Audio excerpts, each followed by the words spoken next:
नमस्ते दोस्तों, स्वागत है आपका मेरे यूट्यूब चैनल पेपर टॉक्स में। आज हम बात करेंगे एक और ग्लोबल न्यूज़ के बारे में जो आजकल बहुत ज़्यादा चर्चा में है। तो चलिए चलते हैं उस आर्टिकल की तरफ। Let's go. ये है हमारी आज की हेडलाइन। तो आज हम इसको वेरी डेप्थ में जानेंगे।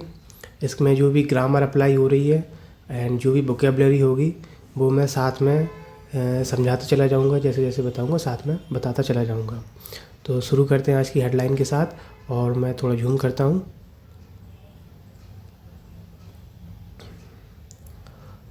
Let's go. आगे है, will ensure US government official visit India regularly इनवॉय गौर। क्या मतलब हुआ? हेडलाइन है। तो हेडलाइन में होता क्या है कि चीज़ों को दिखाया नहीं जाता है। ना कोई सब्जेक्ट है तो सब्जेक्ट को बहुत कम दिखाया जाता है, या कोई हेल्पिंग वर्ब है तो उसको बहुत कम दिखाया जाता है। चीज़ों को तोड़ मरोड़ के दिखाया जाता है ताकि आप समझ सकें। तो मैं इसको अच्छे से समझाने की कोशिश करता हूँ। लिखा हुआ है एनवॉय गौर, यानी जो एम्बेसडर हैं, एक सर्जियो गौर नाम से एम्बेसडर हैं यूएस के इंडिया में। तो उन्होंने ये बात कही है। उन्होंने क्या कहा है? Will ensure US government official visit India regularly. मतलब हम ये सुनिश्चित करेंगे, हमें ये अपनी तरफ से बोलना पड़ेगा, हम ये सुनिश्चित करेंगे कि यूएस गवर्नमेंट के जो भी ऑफिशियल हैं वो इंडिया को नियमित रूप से विजिट करते रहेंगे। ये ऐसा कौन कह रहा है? जो सर्जियो गौर है। जैसा कि आप इस फ़ोटो में भी देख सकते हैं, जो लेफ्ट हैंड साइड पर हैं, हमारे जो कैबिनेट मिनिस्टर हैं उनके लेफ़्ट साइड में जो हैं वो सर्जियो गौर है। तो इन्हीं ने ये बात कही है कि will ensure US government official visit India regularly. मतलब हम ये सुनिश्चित करेंगे कि यूएस ऑफिशियल इंडिया को रेगुलरली विजिट करते रहें। आगे इसकी एक और सब हेडलाइन है, उसको समझेंगे। सीनेटर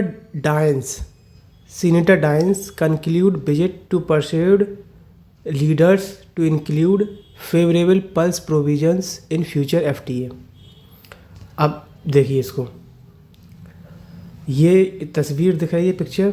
इसमें जो राइट हैंड साइड पर है वो यूएस के सीनेटर हैं स्टीव डायंस। ठीक है, इन्हीं ने ये बात कही है, उन्हीं की ये बात है। क्या कह रहे हैं ये यहाँ पे? जो सीनेटर डायंस हैं कंक्लूड विजिट, मतलब उन्होंने अपनी यात्रा समाप्त की। देखो यहाँ पे कंक्लूड के साथ एस ज़रूर लगा है, ये प्रेजेंट में ज़रूर दिखा रहा है, लेकिन हम ऐसा मान के चलते हैं कि ये चीज़ हो चुका हो। और ये बात मैं बार बार बता चुका हूँ, हर वीडियो में अपनी ये बात बता चुका हूँ कि जब भी हेडलाइन में एस लगा हो तो हमें उसको प्रेजेंट में ना समझ के पास्ट में ही समझना है। ठीक है, तो senator Daines concludes visit to persuade, यानी उन्होंने अपनी यात्रा समाप्त कर ली है। देखो टू परस्यूड लिखा है। टू परस्यूड का क्या मतलब है? आगे एक इन्फिनेटिव है, और इन्फिनेटिव कब आता है? जब हमें कोई उद्देश्य दिखाना हो। यानी उन्होंने अपनी यात्रा समाप्त कर ली। उनका उद्देश्य क्या था? टू परस्यूड लीडर्स, मतलब नेताओं को मनाना। परस्यूड मतलब उनको मनाना या बहलाना, ऐसा कुछ मतलब होता है। ठीक है, तो senator Daines conclude visit to persuade leader. अब किस लिए मनाया? क्या चीज़ के लिए मनाया? तो आगे लिखा है to conclude favourable pulse provisions in future FTA, मतलब भविष्य में फ्री ट्रेड एग्रीमेंट, मतलब मुक्त व्यापार समझौता। फ्री ट्रेड एग्रीमेंट मतलब होता है एक देश दूसरे देश से फ्री ट्रेड एग्रीमेंट करे जिस पे कोई टैक्स नहीं होता है। तो भविष्य में जो भी फ्री ट्रेड एग्रीमेंट हो रहा है, किसका?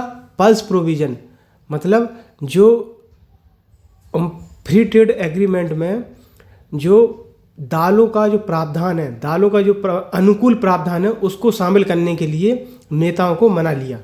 किसने मना लिया? सीनेटर डायंस ने, ऐसा कहा जा रहा है। सीनेटर डायंस कंक्लूड विजिट्स, मतलब उन्होंने अपनी यात्रा समाप्त कर ली टू परस्यूड लीडर्स को मनाने के लिए। और किस लिए मनाया? कि जो फ्यूचर में एफटीए आने वाला है उसमें जो अनुकूल, मतलब उनके लिए जो अनुकूल है, फेवरेबल है, अनुकूल दालों का प्रावधान को शामिल कर लिया गया है, इसके लिए उन्होंने इसको मना लिया।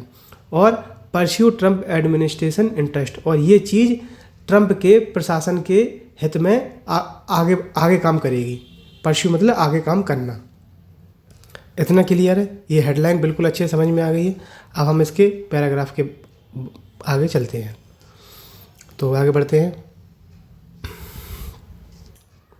आगे है यूएस एम्बेसडर टू इंडिया, मतलब इंडिया में जो यूएस के एम्बेसडर है कौन, सर्जियो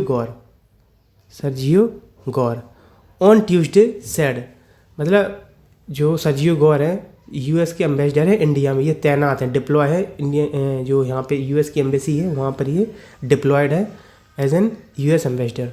तो इन्होंने मंगलवार को कहा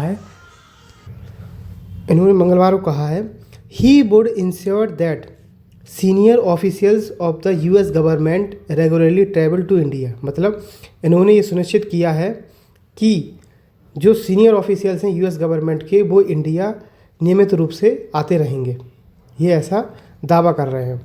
even as US senator Steve Daines concluded a 2 day visit to India, इसी बीच, इवन एज का मतलब होता है इसी दौरान या इसी बीच, यूएस के जो सीनेटर हैं स्टीव डायंस, उन्होंने अपने 2 दिन की इंडिया की यात्रा समाप्त की, ड्यूरिंग विच, जिसके दौरान he tried to persuade the Indian side to include favourable pulse crop provisions in a future trade deal, मतलब इस यात्रा के दौरान which he tried to persuade the Indian side to include favourable pulse crop provision in a future trade deal. अब इसको हम अच्छे से समझते हैं। ड्यूरिंग विच, जिस दौरान उन्होंने किसने, स्टीव डायंस ने कोशिश की, ही ट्राइड क्या कोशिश की, ही ट्राइड, नीचे से पढ़ेंगे देखो यहाँ पर, favourable pulse crop provision in a future trade deal, मतलब इंक्लूड फेवरेबल, मतलब जो अनुकूल दालों की फसल का जो प्रावधान है वो फ्यूचर ट्रेड डील में शामिल कर लिया जाए, ऐसा इंडियन साइड को मनाने की उन्होंने कोशिश की है। परसुएड द इंडियन साइड, भारतीयों को मनाने की कोशिश की है कि जो अनुकूल दालों की फसल का प्रावधान है वो फ्यूचर ट्रेड डील में शामिल कर लिया जाए, ऐसा स्टीव डायंस ने कोशिश की है। ठीक है, आगे बढ़ते हैं नेक्स्ट पैराग्राफ पर। आगे कहा गया है during his visit mister Daines met minister of external affair S Jaishankar, देखिए मार्क करता हूँ, during his visit mister Daines met minister of external minister S Jaishankar, इनसे इन्होंने मुलाकात की, और किस से, minister of commerce and industry Piyush Goyal, मतलब जो कॉमर्स एंड इंडस्ट्री के जो मिनिस्टर हैं पीयूष गोयल, उनसे भी मुलाकात की, and members of parliament and US and Indian business leader, इन सबसे इन्होंने मुलाकात की 2 दिन की यात्रा के दौरान। इस पैराग्राफ में इतना ही था। आगे बढ़ते हैं नेक्स्ट पैराग्राफ की तरफ। I came to reaffirm our 2 countries, मैं इंडिया इसलिए आया हूँ, किस लिए आया हूँ, देखिए इंडिया के बाद फिर 2 और एक बार वाई है, यानी ये इन्फिनेटिव है यहाँ पर, अगर 2 के बाद कोई बार वाई यानी वहाँ पे कुछ ना कुछ उद्देश्य होता है। तो आई केम टू इंडिया यानी कुछ उद्देश्य था, किस लिए, टू रीअफर्म आर 2 कंट्रीज, मतलब हमारी दो देशों को पुनः पुष्टि करने के लिए, किस चीज़ की पुष्टि, shared values and strategic partnership, मतलब साझा मूल्य और रणनीतिक साझेदारी कर सकें, एंड और भी कुछ है, और भी उद्देश्य है, एंड 2 फिर से 2 लगा है, to advocate on behalf of Montana's pulse crop farmers, और जो मोन्टाना दाल फसल के जो फार्मर हैं उनके रूप में उनकी पैरवी कर सके, उनकी वकालत कर सके, इसलिए वो इंडिया आए थे। ऐसा किसने कहा है, mister Daines said in a press statement, एक प्रेस कॉन्फ्रेंस में उन्होंने ऐसा कहा है। आगे नेक्स्ट पैराग्राफ पे चलते हैं। I appreciated minister Goyal for listening, mark करता हूँ, for listening to our farmers concern, मैं प्रशंसा करता हूँ किसकी, मिनिस्टर गोयल की, for listening to our farmer concern, जो उन्होंने हमारे किसानों की चिंताओं को सुना, and will continue to work with president Trump to press this important priority, और मैं प्रेसिडेंट ट्रंप की ये महत्वपूर्ण प्राथमिकता को आगे बढ़ाने के लिए लगातार काम करता रहूँगा, ऐसा स्टीव डाइंस कह रहे हैं। I appreciated mister Goyal for listening to our farmer concern. मैं मिस्टर गोयल को उनकी प्रशंसा करता हूँ कि उन्होंने हमारे जो फार्मर्स हैं उनको उनकी चिंताओं को सुना, और मैं मिस्टर ट्रंप की जो प्राथमिकता है, महत्वपूर्ण प्राथमिकता है, उनको आगे बढ़ाने के लिए लगातार काम करता रहूँगा। Continue to work with president Trump to press this important priority. Okay, इतना क्लियर। एक और नीचे पैसेज है, उस पर चलते हैं। Our release by the US embassy, ये लिखा है, our release by the US embassy in New Delhi added that. क्या मतलब है? रिलीज यानी कोई विज्ञप्ति, कोई विज्ञप्ति है, कोई बयान है। क्या बयान है? Our release by the US embassy, US embassy के द्वारा एक विज्ञप्ति न्यू दिल्ली में दी गई। Mister Daines persuaded interest of the Trump administration as well as the people of Montana। आगे है, mister Daines persuaded interest of the Trump administration as well as the people of Montana, people of Montana। Okay, तो क्या मतलब है? मतलब mister dice ने as well as का मतलब है साथ ही, इसके साथ ये भी, मिस्टर डाइंस ने मोन्टाना के लोगों के साथ ट्रंप प्रशासन के हित को भी आगे बढ़ाया है। परस्यूड माने आगे बढ़ाना, पास्ट का सेंटेंस है। इसके आगे कॉमा करके आ रहा है, including urging favourable pulse crop provisions. आगे है, इसको मुझे थोड़ा ऐसे करना पड़ेगा। Including in any future trade agreement, ये लिखा हुआ है, फ्यूचर ट्रेड एग्रीमेंट बिटवीन किसके, between the United states and India. तो इस पूरी लाइन का मतलब समझते हैं। इंक्लूडिंग अर्जिंग फेवरेबल पल्स, दिख रहा है ना, एक मिनट, इंक्लूडिंग यहाँ पे है, इंक्लूडिंग ये लिखा है, including urging favourable pulse crop provisions in any future trade agreement between United states and India. इतना क्लियर? हम इसको समझते हैं। क्या मतलब है? मतलब है कि यूनाइटेड स्टेट्स और इंडिया के बीच जो फ्री ट्रेड एग्रीमेंट हुआ है, उसमें जो फेवरेबल पल्स क्रॉप प्रोविजंस है, मतलब अनुकूल दालों की फसल का प्रावधान को शामिल करने पर भी जोर दिया गया है, ऐसा ये पैसेज बता रहा है। Clear? Including urging favourable pulse crop provision in any future trade agreement between United states and India. इतना क्लियर है? मतलब साफ साफ शब्दों में ऐसा कहा जा रहा है कि यूएस और इंडिया के बीच जो भी फ्री ट्रेड एग्रीमेंट है उसमें अनुकूल दालों के प्रावधान को शामिल करने पर भी जोर दिया जा रहा है। अर्जिंग मतलब होता है किसी बात पे जोर दिए जाना। अब चलते हैं नेक्स्ट पैराग्राफ की तरफ। इसमें ये है, the issue of allowing agriculture import has been a sensitive one for India. समझते हैं, मतलब जो कृषि का आयात की अनुमति का जो मुद्दा है, कृषि आयात की अनुमति का जो मुद्दा है, has been a sensitive one for India. Has been मतलब प्रेजेंट परफेक्ट कंटिन्यूस का सेंटेंस है, तो has been a sensitive one for India मतलब इंडिया के लिए एक संवेदनशील विषय रहा है, ऐसा बोलेंगे। Which has registered the inclusion of sensitive agriculture products in any free trade agreement it has signed so far. अब क्या मतलब हुआ यहाँ पे, समझते हैं अच्छे से।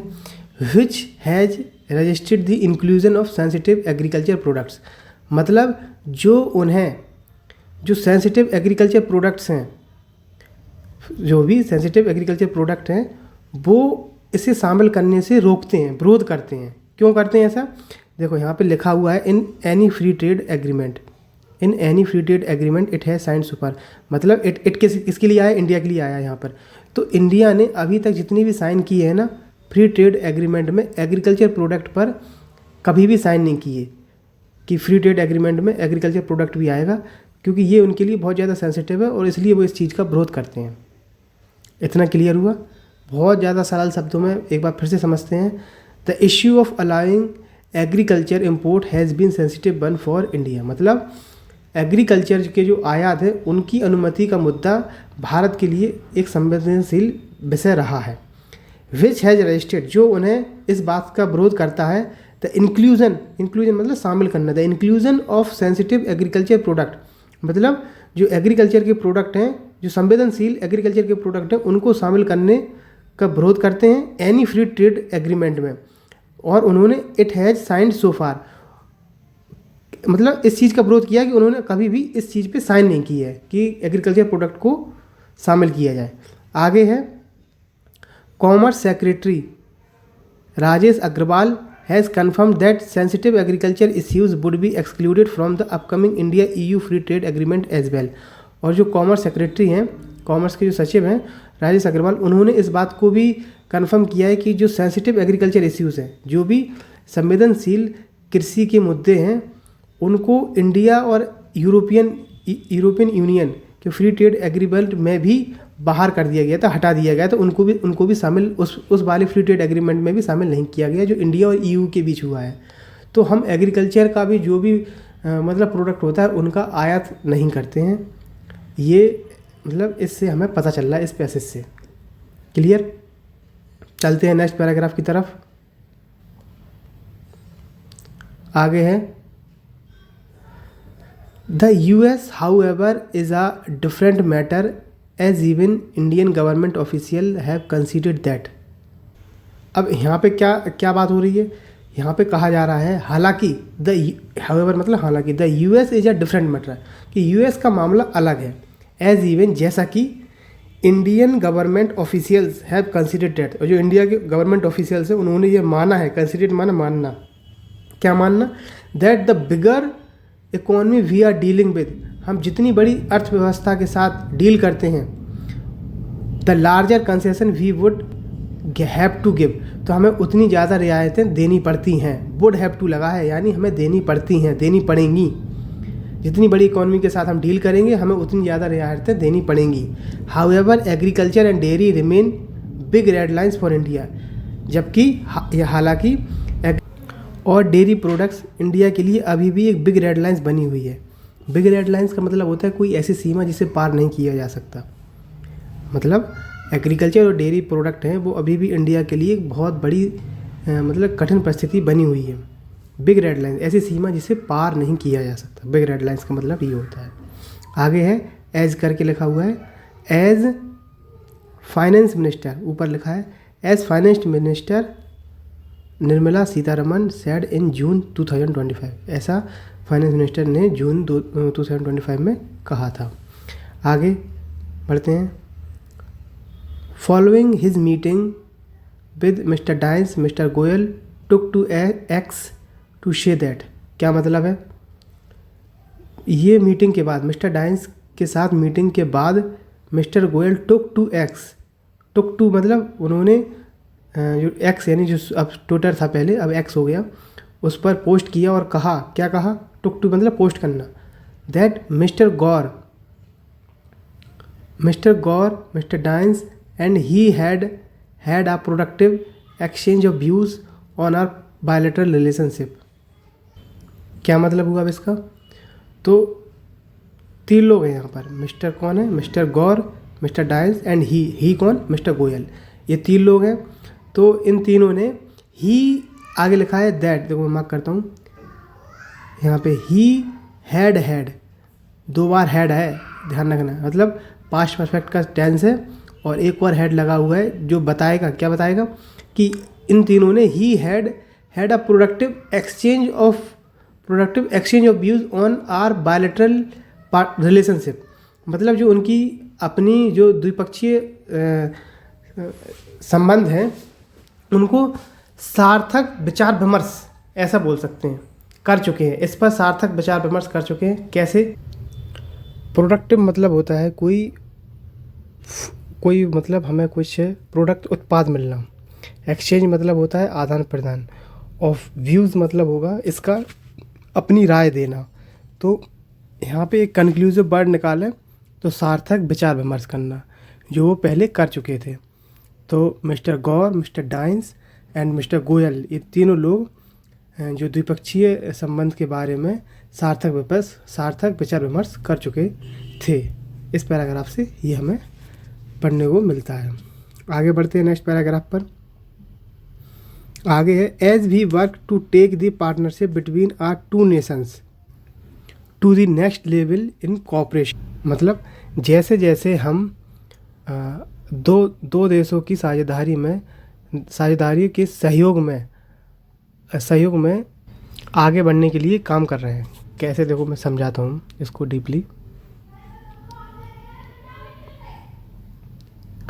As we work to take, जैसे जैसे हम काम कर रहे हैं, टू टेक द पार्टनरशिप, अपनी साझेदारी को, between our two nation to the next level in corporation, मतलब सहयोग में अगले स्तर तक दोनों देशों की साझेदारी को आगे ले जाने का काम कर रहे हैं।